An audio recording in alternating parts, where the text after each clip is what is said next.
Buenas tardes a todas y todos.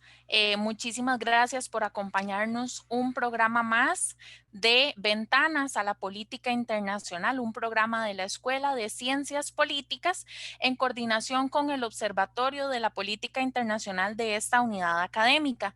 El día de hoy, 6 de octubre del 2020, me acompaña Adrián Piñataro, quien es docente de la Escuela de Ciencias Políticas, quien estará a cargo de la sección de preguntas del día de hoy. Buenas tardes, Adrián. Hola Valeria, doña Cristina, la invitada experta en esta ocasión, y a las personas que nos están viendo, oyendo y que nos van a escuchar y ver próximamente.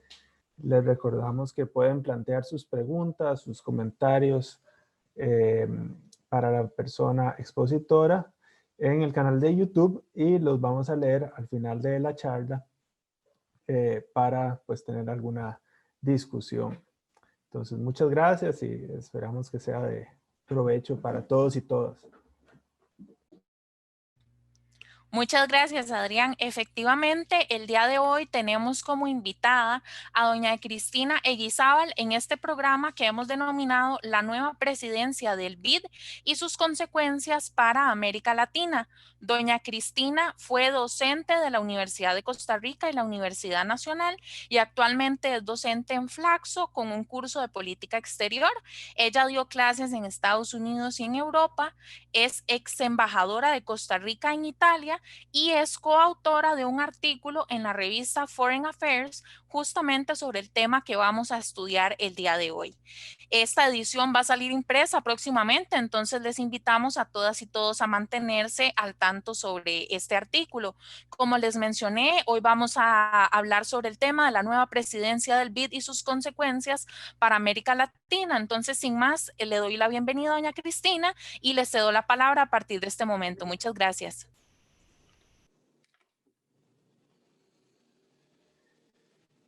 Bueno, buenas noches, buenas tardes a todos.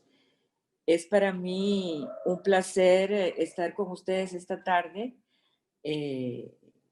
pese digamos, a las nuevas realidades que esta pandemia nos hace vivir. O sea, el 12 de septiembre, por primera vez en la historia, un candidato presentado por el gobierno de los Estados Unidos fue elegido como presidente del Banco Interamericano de Desarrollo. ¿Por qué es esto digno de mención? Las elecciones en el BID pasaban totalmente desapercibidas y ahora, en medio de la pandemia y de la crisis que atraviesa la región, la comunidad de observadores de la sociedad internacional se volcó a comentar sobre la elección del BID. Para entenderlo, es importante que empecemos con un poco de historia. El BID fue creado en 1959 por el presidente Eisenhower, un republicano. Fue el primer banco de desarrollo regional en un momento en que la mayoría de los países de lo que se vendría a conocer como tercer mundo eran todavía colonias europeas. Los países latinoamericanos habían contribuido grandemente al esfuerzo de guerra con sus materias primas y sentían que sus esfuerzos no habían sido debidamente compensados. No sería sino hasta el lanzamiento de la Alianza para el Progreso 2 años más tarde que Washington, bajo una administración demócrata, por fin lanzó un programa de ayuda comparable al Plan Marshall. Sin embargo, ya el establecimiento del BID señalaba la hegemonía adquirida por las nuevas teorías del desarrollo, basadas en la idea del despegue y del rol crucial que debía jugar el Estado en facilitar ese despegue. Una vez una economía despegaba, empezaba a pasar por diferentes estadios del desarrollo y de modernización hasta llegar a un Estado desarrollado. La misión del BID sería ayudar a los estados a propiciar la modernización. La otra especificidad del BID era que pese a que Estados Unidos sería su principal accionista, Eisenhower creía que su conducción debía de estar en manos de los latinoamericanos. Esto con el fin de fortalecer el compromiso de la región con el ente financiador. El compromiso de caballeros, porque no habían damas en estas reuniones en ese entonces, fue que cada estado estaría representado en la Asamblea de Gobernadores, la presidencia sería ocupada por un representante latinoamericano y la vicepresidencia por un estadounidense. Todos los países fundadores estarían representados en la Junta de Gobernadores, aunque sus votos serían ponderados de acuerdo con el aporte monetario de cada uno.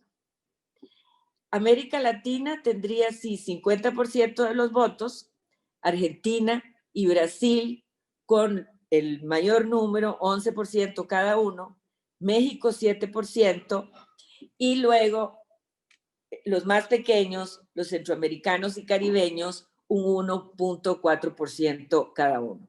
Estados Unidos se reservaba el 30% de los votos, lo que le daba, de hecho, un poder de veto. Además, los socios del BID se dividieron en dos categorías, y esto es muy interesante.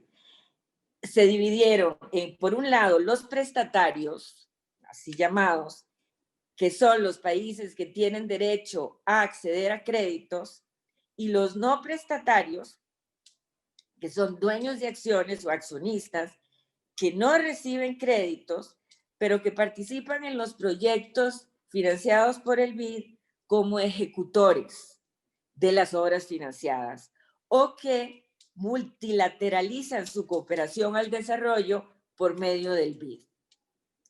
Entre los primeros países no prestatarios, además de Estados Unidos, que ingresaron al BID, se encuentra Canadá, que tiene ahora un 4% del capital, y hoy en día son 20 los extrarregionales que participan como no prestatarios del BID, entre los que se encuentra la República Popular China. Los no prestatarios extrarregionales acumulan 15.9% de los votos, la mayoría son europeos, miembros de la Unión Europea. El BID ha tenido 4 presidentes: Felipe Herrera, chileno; Antonio Ortiz Mena, mexicano; Enrique Iglesias, uruguayo; y Luis Alberto Moreno, colombiano. Los 4 han dejado en la institución una fuerte impronta latinoamericana, empezando por Felipe Herrera, uno de los padres de la CEPAL y de la teoría del desarrollismo. La teoría desarrollista tuvo un impacto muy grande en todos los países de la región. Estuvo a la base de la estrategia de sustitución de importaciones y de la creación de los mercados regionales, o sea, de los procesos de integración económica regional, como el SICA. Y también la teoría desarrollista le dio una gran importancia al papel del Estado como promotor del desarrollo.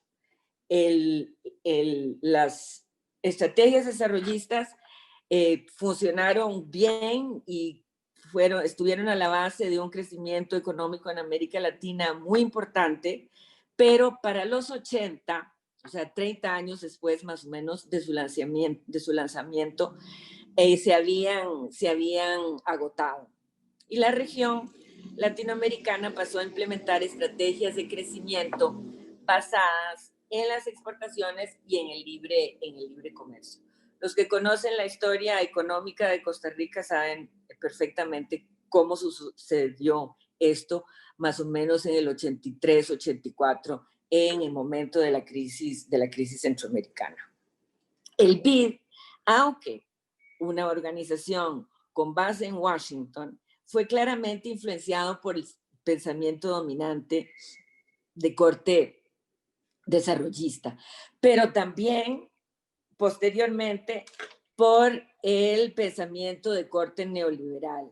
Sin embargo, y esto es importante, mantuvo su compromiso con la integración latinoamericana y con la necesidad de un Estado ya no fuerte, pero sí eficiente, capaz de promover el desarrollo. Más recientemente, el banco ha apostado por las mujeres como agentes de desarrollo y por la promoción de un desarrollo sostenible, respetuoso del medio ambiente. En toda su historia, el BID se ha caracterizado por ser un organismo técnico y neutral políticamente, trabajando tanto con gobiernos de izquierda, no radical, como de derecha. Podemos estar o no de acuerdo con esto. El hecho es que ha sido así y eso puede cambiar con la nueva administración. Para nadie es un secreto que el presidente Trump es enemigo de la globalización y del multilateralismo. Su proyecto de America First, América antes que nada, promueve una estrategia económica proteccionista y una estrategia de política exterior basada en negociaciones de toma y daca, de lógica que llamamos en el argot politológico de suma cero, o dicho en lenguaje coloquial, de toma y daca. No le ha bastado privilegiar la bilateralidad y el toma y daca, sino que ha sistemáticamente torpedeado acuerdos globales y bilaterales, así como organizaciones multilaterales. Los ejemplos abundan. El Tratado de París contra el cambio climático que Estados Unidos abandonó tan pronto Trump tomó el poder. El Tratado sobre Fuerzas Nucleares de Alcance Intermedio. El Tratado de Reducción de Armas Estratégicas. El Acuerdo Nuclear con Irán, firmado por la administración Obama y los gobiernos de Irán, Francia, Alemania, Gran Bretaña, Rusia y China. Ha atacado el principio básico de la OTAN, o sea, el de defensa colectiva. Torpedea a la Organización Mundial del Comercio. Ha abandonado la OMC, o sea, la OMS, la Organización Mundial de la Salud, y ahora parece que le toca el turno al BID. Después de haber roto con una costumbre diplomática de más de medio siglo, la elección del ahora presidente tampoco tranquiliza mucho. No es que no hubiera candidatos latinoamericanos, tal vez el problema fue que hubiera demasiados. Argentina, Brasil, Bolivia, El Salvador y Costa Rica habían avanzado nombres. Después de que Trump propusiera a Claver Carón, solo Argentina y Costa Rica mantuvieron a sus candidatos. La candidata presentada por el gobierno de Costa Rica fue la expresidenta Laura Chinchilla, una mujer que le hubiese dado un brillo estupendo al BID. Los demás, una vez se anunció la candidatura de Claver Carón, Argentina y Costa Rica mantuvieron sus candidatos, los demás se apresuraron a aplaudir al candidato estadounidense. Pocos días de haber anunciado su candidatura, Claver se vanagloriaba de tener 14 votos. Fuera o no cierto,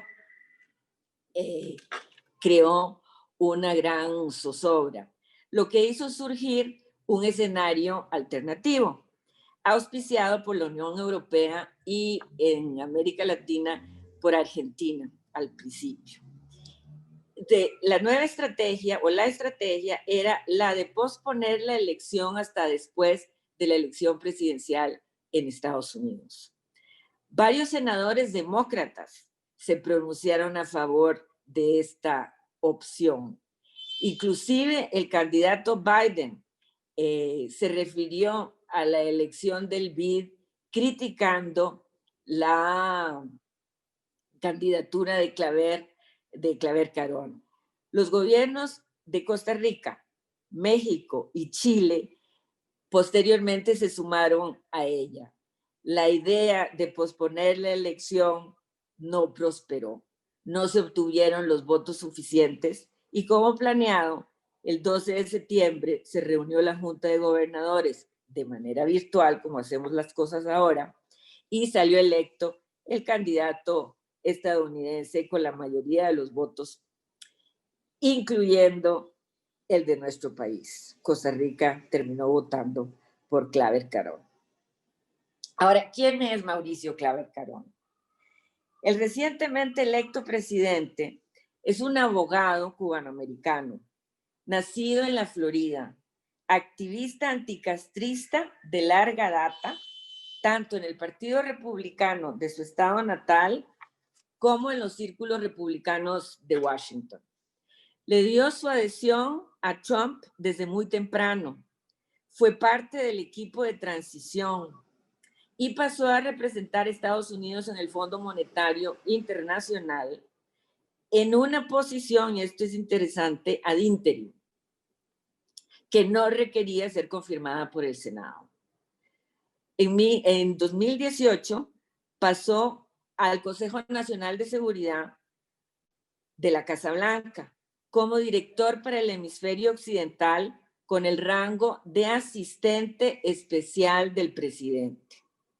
Y desde este lugar ha sido artífice de la política de la administración Trump hacia América Latina, que se ha caracterizado por ser una política de mano dura, durísima, contra los inmigrantes latinoamericanos, especialmente centroamericanos. Ha separado familias, hijos, chiquitos de sus mamás. Ha rechazado las demandas de asilo, las ha mandado a calendas griegas para que los jueces no puedan oír los casos de los latinoamericanos. Se ha negado a legalizar a los soñadores o dreamers, estos chicos que llegaron a Estados Unidos de niños con sus papás y que nunca han estado en los países de sus padres, que son estadounidenses, pero que no tienen la nacionalidad. Claver Carón fue el que impulsó los acuerdos de tercer país seguro con Guatemala, Honduras y El Salvador, so pena para estos países de perder la ayuda estadounidense que tanto necesitan para combatir a las pandillas, a las maras y al narcotráfico. Los terceros países seguros se obligan a tramitar recursos o se comprometen a tramitar recursos de asilo a aquellos migrantes que pasan por su territorio camino a Estados Unidos. Así Estados Unidos está en el derecho de negarles el asilo a los centroamericanos porque ya han recibido la protección de otro estado. Claver Carón también ha sido el artífice del recrudecimiento del embargo contra Venezuela y del congelamiento de las relaciones con Cuba que Obama había restablecido. El temor generalizado es que con Claver el BID se convierte en un instrumento más de la política de Washington y abandone sus compromisos históricos con el desarrollo, con la integración regional y los más recientes con el género, con la igualdad de género y con el medio ambiente. Ninguno de estos temas, ni los antiguos ni los nuevos, es de interés del gobierno de la administración de Trump. Todos los observadores coinciden en afirmar que en la coyuntura post-pandemia, las economías latinoamericanas necesitarán ingentes recursos para relanzar el crecimiento y proporcionar algún tipo de ayuda a los sectores más golpeados por la pandemia.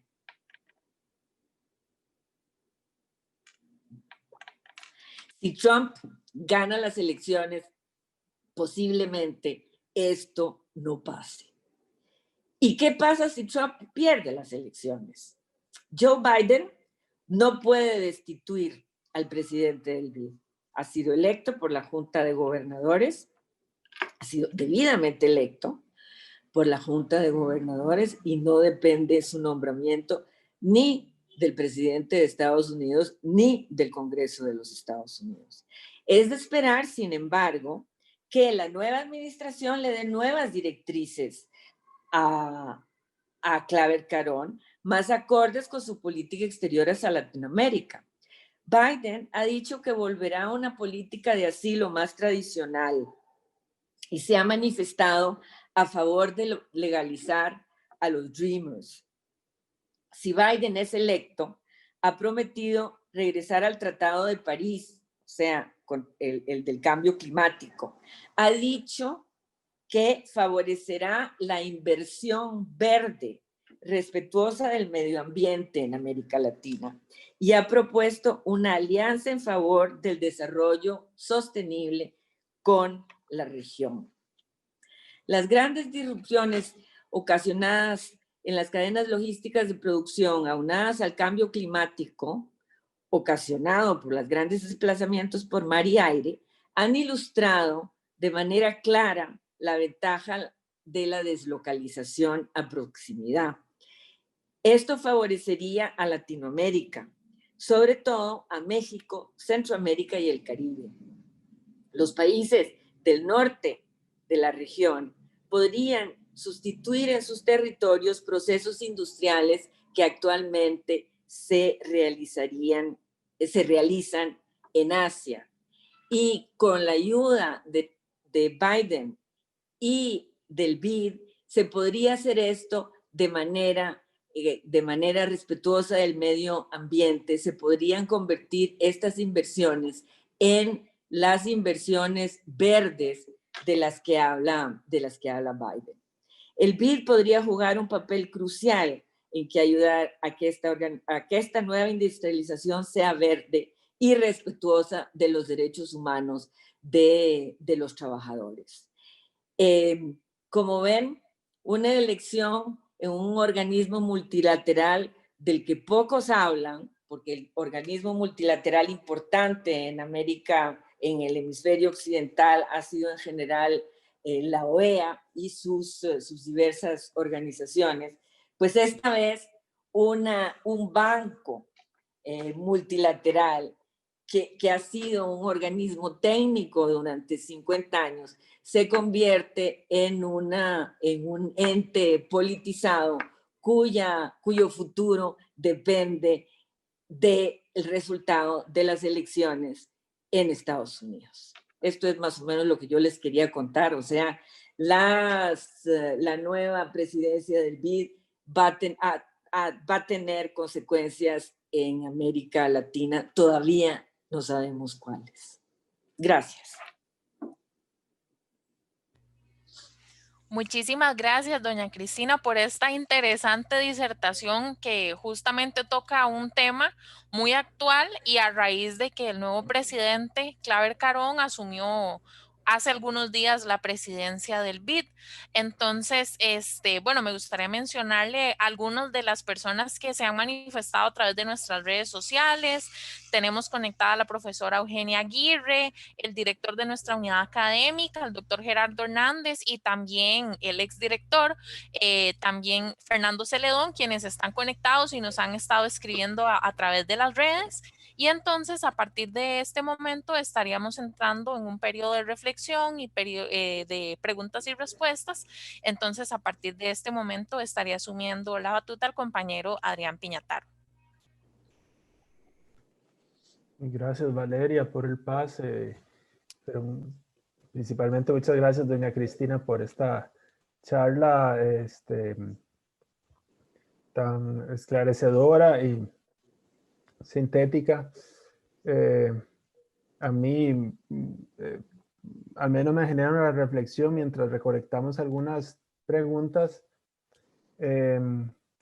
por el hecho de que sabemos que la presidencia de Estados Unidos es el cargo más poderoso del mundo, ¿verdad?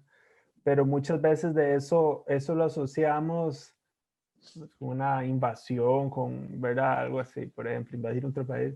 Lo que da cuenta de este caso del BID son las múltiples repercusiones que tiene la persona, el hecho de quién está ocupando esa oficina, ¿verdad? Y cómo esas repercusiones se trasladan en, bueno, en personas migrantes, en fondos de desarrollo, en, ¿verdad? Digamos, múltiples puntos de poder que salen del mismo cargo, ¿verdad? Al menos esa idea me vino a la cabeza mientras la escuchaba. Sí, por ejemplo, el BID, o sea, en los últimos años, el BID, en los primeros años de su existencia, financió sobre todo grandes proyectos de infraestructura.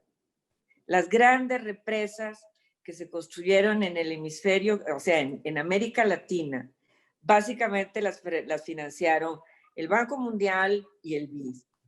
Y así, carreteras, infraestructura. Y poco a poco fue cambiando su visión del desarrollo y financiando más cuestiones políticas. Salud pública, por ejemplo. El BID, ¿quién se imagina que el BID financia proyectos de salud pública en zonas rurales de América Latina, donde las mujeres jefes de hogar son, si no una mayoría, un número considerable? Y toma a estas jefas de hogar, las considera como los principales agentes del desarrollo local. Las cuestiones de desarrollo sostenible, eficiencia del Estado, contrataciones del Estado, se ha convertido, o sea, si en los primeros 30 años de su existencia lo que financiaba eran obras duras, ahora financia políticas suaves, políticas sociales. Y sería una gran... hay mucho temor de que una persona que viene de una trayectoria neoliberal que no cree en las políticas sociales vaya a impulsar o continúe impulsando la financiación sobre estas políticas o sobre el medio ambiente. Estados Unidos se ha salido del Tratado de Cambio Climático. Bueno, va a querer Claver Carón, que estaba en el centro de la toma de decisiones de la administración Trump en política exterior para la región, va a querer financiar, va a querer seguir con esta política. Hay un gran escepticismo, pero un gran escepticismo. Entiendo. Ya tenemos un par de preguntas por acá. Si quiere, se las voy a leer. Nos pregunta profesor exdirector Fernando Celedón. Bueno, por un lado comentaba el rol de Mike Pompeo como actor dentro de la estrategia, ¿verdad? Tal vez podría referirse un poco porque a veces se centra mucho la discusión en Trump, me parece a mí, y hay que recordar, bueno, también tiene sus ministros, lo que ya llaman secretarios, ¿verdad? Digamos, hay un aparato de política exterior que ejecuta en torno a ciertas ideas, que a veces parecen erráticas, pero bueno, en todo caso hay ciertas ideas, ¿verdad? Digamos, el aislacionismo, el neoliberalismo económico que usted mencionaba. Pero plantea también una pregunta más específica. Primero, el rol de Pompeo y además, ¿cómo podríamos plantear que se den las alianzas del BID con los gobiernos de la región que son de tipo conservador? ¿Cuál es el posible escenario? Si podríamos tal vez esperar si puede haber una especie de diferenciación según ¿verdad? El gobierno receptor de la ayuda. También sería, me pregunto si existe algún contrapeso dentro del banco o si básicamente Claver puede decidir sin ningún veto dentro de dentro de la institución, en términos de esa politización que menciona el profesor Celedón. Bueno, empecemos por Mike Pompeo. Sí. Mike Pompeo efectivamente lleva las riendas de la política exterior, sobre todo los temas que a Trump no le interesan, entre los cuales estaría América Latina, excepto en la cuestión de la migración, porque esa sí le interesa a Trump. Ese sí es política de él y él es el que toma las decisiones. Y esto está documentado y lo han referido no la gente del Departamento de Estado, porque la migración no la lleva el Departamento de Estado, pero sí el Homeland Security. Hay por lo menos 2 ex secretarios de Homeland Security ahora que se han referido claramente a que la política venía de la Casa Blanca. Inclusive la última renunció porque estaba en contra de la política de separación familiar. Pero Mike Pompeo tiene la desventaja que no conoce América Latina.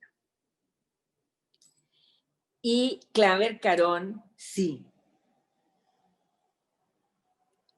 Entonces, lo que pasa en esa dinámica es que se le da deferencia al que conoce, el que habla el idioma. Y básicamente, aunque esto parezca paradójico, resultará Mike Pompeo ejecutando la política que ha sido elaborada bajo la égida de Claver Carón, que es el que conoce. Y tiene una visión muy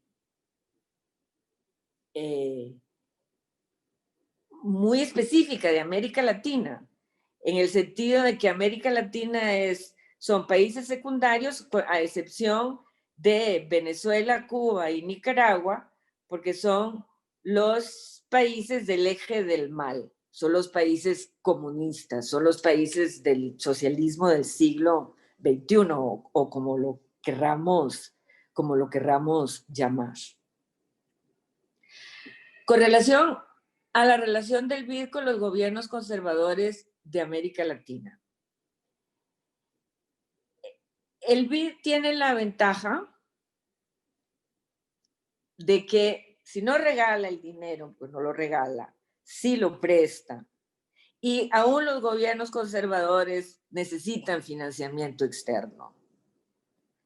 Entonces, en mucho, los gobiernos aceptan ciertos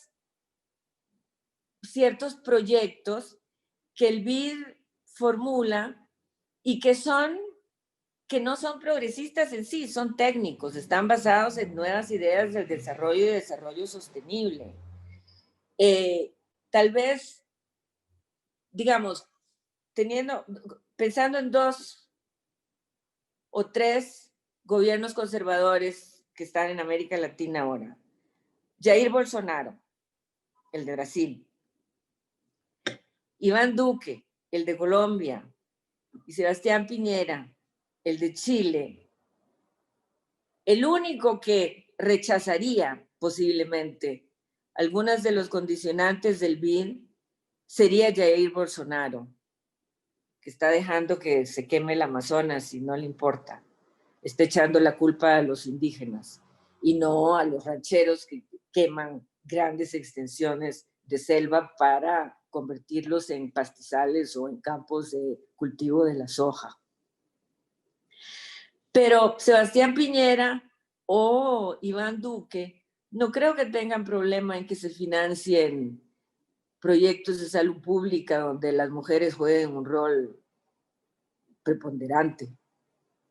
Quizás salud reproductiva, ese es otro problema.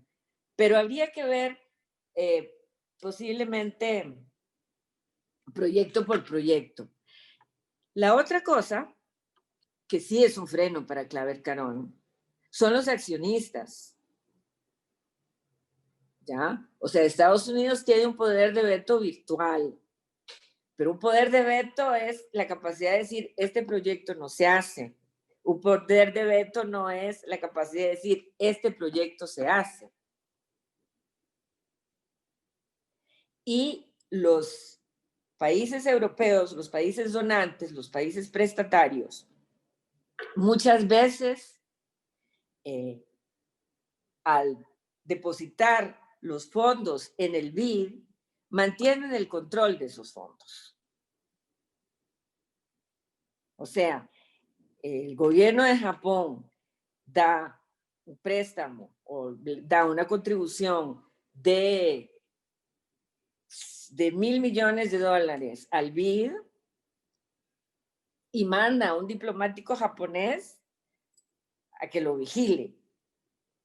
Y sí controlan ese dinero. Los del BID administran la cuestión técnica, pero el control último lo tiene el gobierno de Japón. Y bueno, hay un 15% del dinero del BID que está, de acciones del BID que los tienen los europeos y los extrarregionales, Corea del Sur, Israel, China, que también pueden oponerse a algunas cosas. Pero eso paralizaría también al BID. No podría ser Claver Carón lo que quiere hacer, ni el BID tampoco. O sea, sería un impasse ahí. 5 años. Claver Carón ha dicho que se queda 5 años y que no se va a reelegir.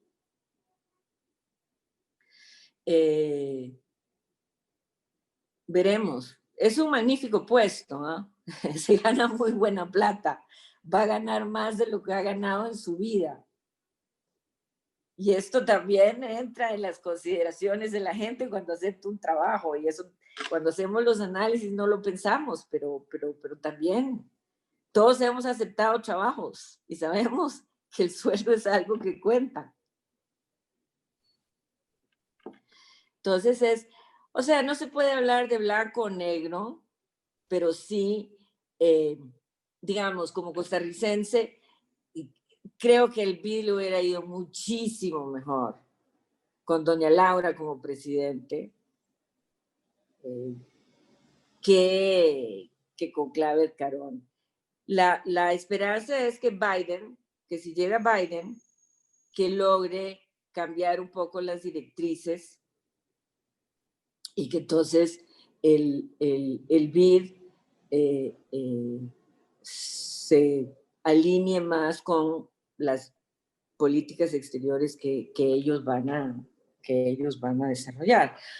Porque el otro temor es que haya represalias. O sea, que el BID no le dé créditos, no le otorgue créditos a países que toman decisiones de política exterior que no les gustan a Washington. Y eso no ha pasado. Eso no ha pasado. Bueno, esto nunca había pasado antes, es el mantra de la política estadounidense, ¿verdad? Ahora. Actual, sí. Sí. La profesora Argentina Artavia, en primer lugar, le manda saludos. Muchas gracias. Y hace un comentario y enseguida una pregunta. Lo leo textualmente. Es claro que nuestra política exterior no cuenta con los márgenes de maniobra suficientes para haber podido mantener una posición digna y al menos abstenerse, luego de haber tenido una candidatura. Seguimos sin tener una agenda clara en Costa Rica en materia de política exterior y eso se traduce en la participación poco exitosa en la que nombramientos y elecciones se refiere. Y plantea la pregunta, ¿qué estrategias deberían utilizar los países latinoamericanos para poder consolidar alianzas sólidas? ¿Es posible todavía pensar en la patria grande? Bueno, empecemos por la parte fácil. Digamos, yo no me quiero referir a Costa Rica y a sus márgenes de maniobra porque realmente no en estos momentos me cuesta calibrarlos, pero sí me llamó muchísimo la atención que Argentina se abstuvo en la votación y no, que era el otro candidato que se mantuvo, Vilce. Y Argentina decidió abstenerse en la votación en un momento, y esto es sumamente importante, en que Argentina está renegociando su deuda con los multilaterales y renegociando, llegando a acuerdos con la deuda con los entes privados. O sea, la vulnerabilidad, aunque la Argentina es un país mucho más grande, mucho más poderoso, mucho más rico, mucho más todo que Costa Rica, la vulnerabilidad de la Argentina en estos momentos es enorme. Y sin embargo, mantuvieron la abstención, no había que votar en contra. En el caso de Costa Rica, hay un elemento que constituyó un gran factor de poder en los años 80, cuando se renegoció la deuda externa en tiempos de Oscar Arias. Y era que en una región que la estabilidad de Costa Rica es un elemento muy importante para los Estados Unidos en una región tan convulsa como Centroamérica. Y en estos momentos, Centroamérica no es una región de paz y prosperidad. Tenemos los 3 países del Triángulo Norte que siguen con una gran crisis de seguridad, atacados por las pandillas, por el narcotráfico, la gente huyendo de esos países despavorida por la inseguridad. Nicaragua, que tampoco es un oasis de estabilidad y de respeto a los derechos humanos. Y bueno, y luego estamos Costa Rica y Panamá. Bueno, mantener la estabilidad de estos 2 países es importante para Estados Unidos y es importante para la comunidad internacional, porque la desestabilización lo que era cierto en 1980 sigue siendo cierto ahora. La desestabilización del Istmo sería muy desestabilizador, valga la redundancia, para el resto de la región. Que aparentemente, bueno, que ellos pensaron que el BID les daría más dinero si votaban por Claver Carón, puede ser. No. Pero en cualquier caso, yo diría que fue una transacción, lo que se llama ahora es una política transaccional. Tú me das esto, yo me doy esto. Y no una negociación con vistas a más largo plazo.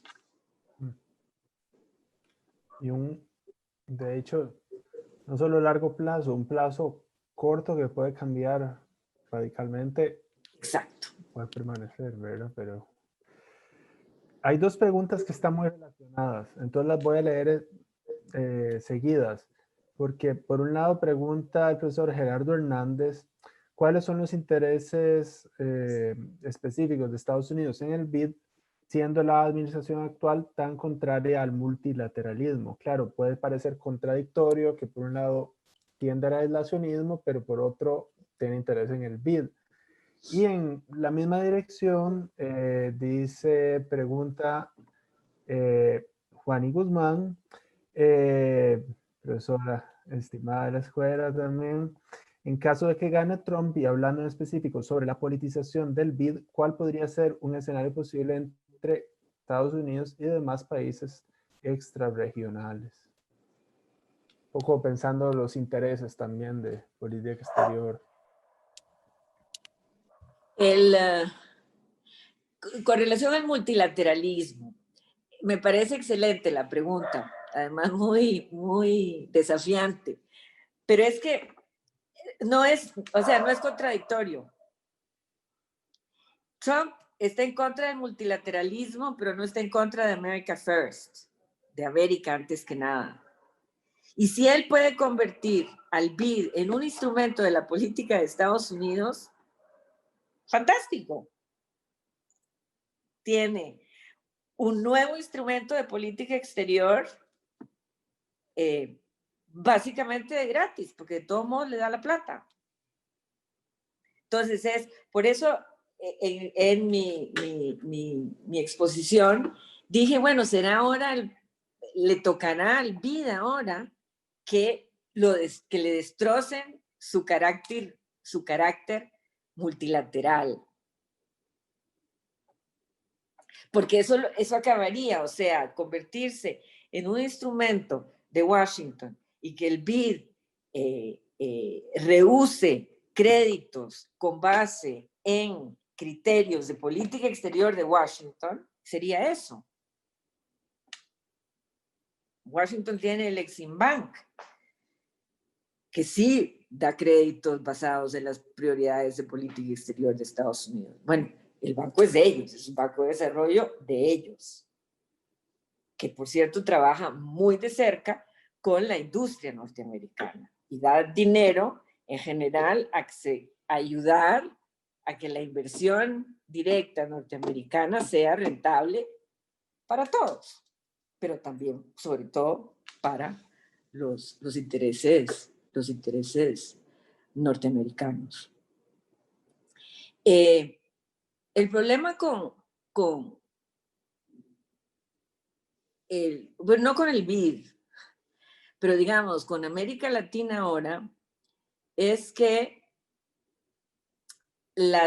o sea, sus grandes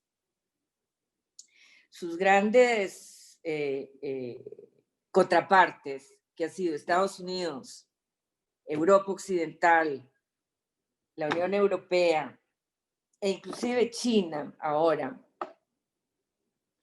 todos estos países o todos estos actores están emproblemados.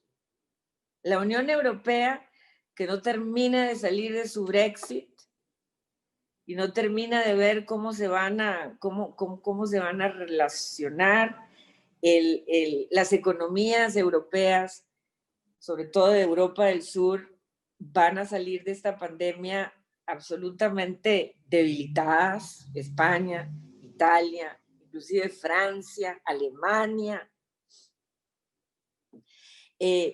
La Unión Europea tiene sus fronteras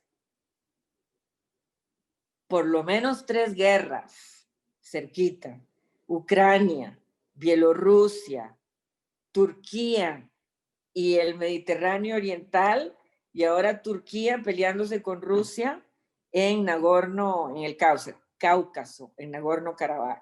Entonces, toda la atención está puesta para el otro lado. O sea, no ven hacia América Latina. Yo, cuando nombraron a Josep Borrell como comisario de política exterior de Europa, me alegré muchísimo, porque Josep Borrell nos conoce, es un español que conoce América Latina y que era de esperar que desarrollase una política de la Unión Europea más robusta hacia América Latina y hacia Centroamérica en particular, y no lo ha podido hacer. China también está ocupada en sus fronteras, tratando de hacer ¿cómo se dice? Ahí mano a mano con la India con relación a Cachemira. Tiene el problema de Hong Kong. Está con tambores de guerra en contra de Taiwán. O sea, cada uno, el hecho de que Estados Unidos se haya retirado del escenario internacional ha hecho aflorar otros conflictos por donde no pasa América Latina.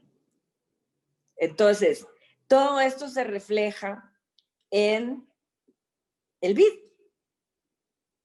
en cosas tan concretas, porque estas cuestiones de política exterior yo le digo a mis alumnos bueno, les he dicho a mis alumnos siempre, hay que pensarlas en bien concreto, no son grandes, también son grandes elucubraciones, pero lo que pasa es del día al día.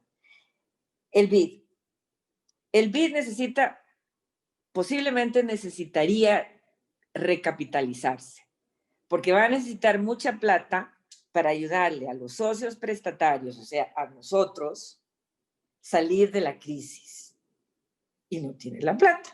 Entonces la plata tiene que venir de los socios prestatarios. De Estados Unidos, Europa Occidental, China. ¿Van esos socios a estar en capacidad de recapitalizar el BID? Yo lo dudo. Entonces, aunque, o sea, para esta multilateralidad que en el BID podría funcionar, el hecho de que estemos inmersos en una crisis tan grande lo hace poco factible. O sea, cuando se empezó a hablar, y esto es sumamente importante, cuando se empezó a hablar de la elección en el BID, el COVID no existía. Toda la estrategia y todo el razonamiento era completamente diferente. Cuando se eligió, y ya era problemático que hubiese un presidente estadounidense. Pero ahora, después en esta crisis en que la importancia del BID sube, es muy grave.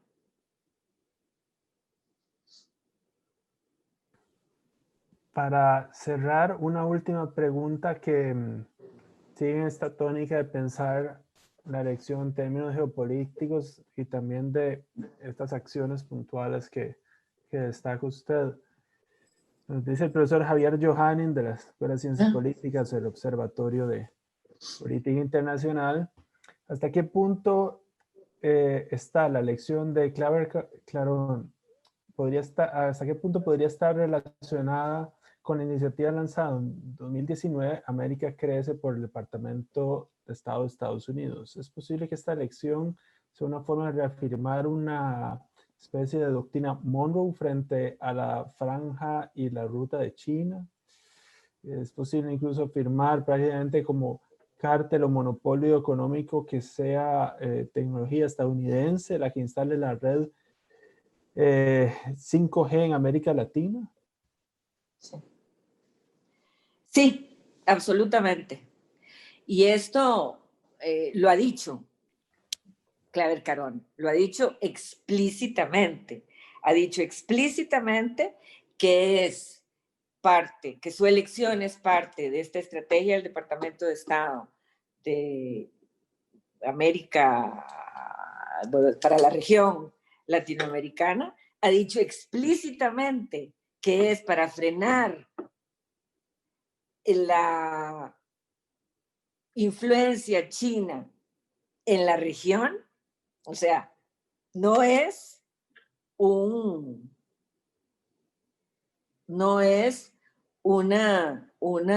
secreto, pero vuelvo al punto. El BID no está para eso. El BID está para financiar el desarrollo, no para pelearse con China. Si Estados Unidos se quiere pelear con China y quiere parar la influencia china, que se busque al Departamento de Estado, a la AID. ¿Por qué tiene que ir a usar el BID? Cuando ha sido la única organización multilateral hemisférica que más o menos ha sido multilateral realmente. Entonces sí, lo están convirtiendo en un instrumento de la política exterior de Estados Unidos. Ahora, todo va a depender no solo de la nueva administración, si la hubiera, sino de que esta nueva administración, de cuál va a ser la política exterior de esta nueva administración. Suena bonito, pero si uno ve la historia, las administraciones demócratas no han sido particularmente, o no han sido, digamos, notoriamente más benignas en sus políticas de América Latina que las republicanas. Y que en Estados Unidos, demócratas y republicanos utilizan los instrumentos que tienen a su disposición de manera, bueno, como decimos aquí, sin asco. Y eso tenemos que tenerlo en cuenta. O sea, no es que llegue Biden y todo se va a arreglar. Surgirán otros problemas que ya podremos nosotros, que los iremos solucionando poco a poco, según se vayan presentando. No quisiera dejar la sensación de que ojalá que llegue Biden y se arregló todo. No se arregló todo. No sabemos, o sea, posiblemente el conflicto con China se maneje de una manera más tradicional, pero que se mantenga. Y también, digamos, la política fuerte contra Venezuela, contra Cuba, tal vez haya una baja de tensión, pero con Venezuela y Nicaragua lo dudo mucho. O sea, no es que va a cambiar todo de un día para otro. Muchas gracias por este análisis y sobre todo por esta última dosis de realismo.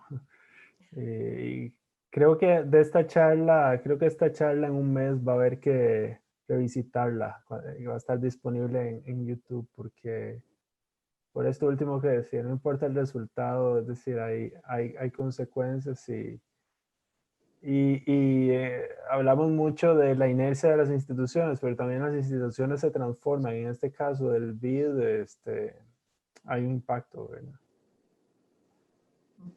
Sí, lo interesante de ver esto es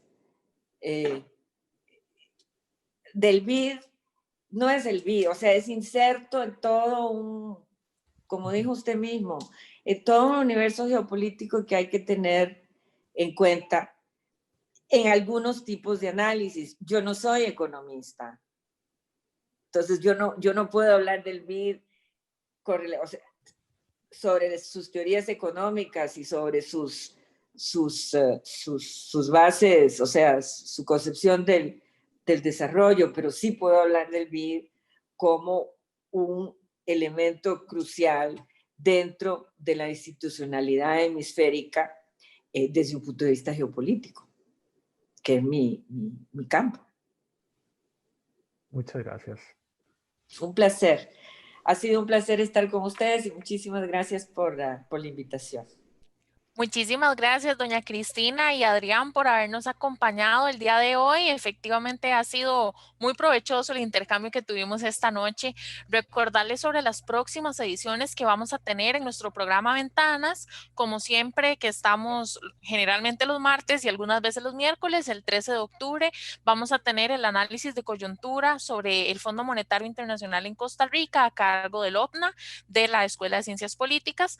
El 20 de octubre vamos a tener al politólogo Edwin Alvarado hablando sobre política comparada, y el 28 de octubre vamos a cerrar el mes con el OPI, el Observatorio de Política Internacional, a cargo del profesor Sergio Moya, donde vamos a estar conversando sobre la crisis de Bielorrusia. Les agradecemos mucho haber estado en sintonía de nuestro programa y nos vemos la próxima vez. Muchas gracias.